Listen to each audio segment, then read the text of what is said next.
Okay, we're here today at our second rather useful seminar series in computer science in the University of Hull. And we're joined by Rob Miles, and he's just done a great talk about taking the things you're interested in and building a brand out of that to make yourself stand out. You know, we're not all needing to have just the degree, a certificate at the end of this. We need the extra depth and the extra story, really, that tells us who we are and what goes with that. So do you want to just talk about some of the points you're making today, Rob? Yeah, okay. I mean, computer scientists are supposed to be really bad at some stuff. And that includes talking to other people, finding out what they want, and generally sort of being so. I mean, this is probably overdone these days, at least I hope it is.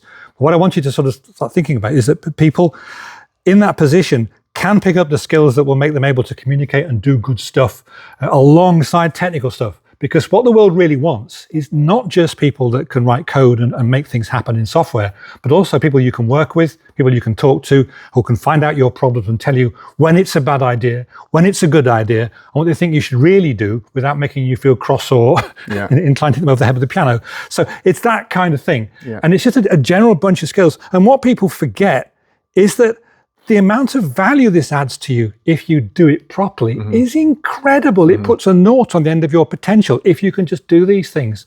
And I sound like a weight loss sort of, do this and lose 5 stone. No, it's just, if you follow these instructions a little bit, then it makes a heck of a difference to how well you do later on.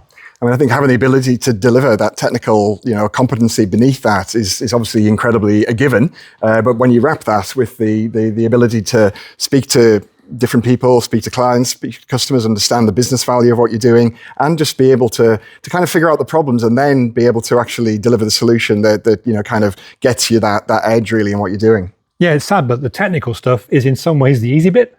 The hard bit is the people. Every time I've done a thing, technical bits I'm thinking they're going to be hard to do.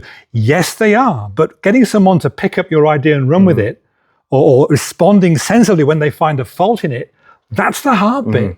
I think absolutely. Your point about building a brand, like I say, it's so important to also discover, like you said, your own voice and what makes you in that sphere as well, really.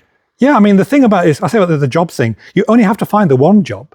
There might have been many out there, but you only have to find the one. And if you can get yourself into a position to be lucky, which is kind of what we're looking at here, where you've got, when someone says, I like your style, tell me more about you, you can say, well, go to my blog and you can find out all about me along with all my stuff. And if you've got that, then that means you can take your luck and you can run with it a lot better. Yeah. All right. Well, thanks a lot, Rob. And looking forward to the next one.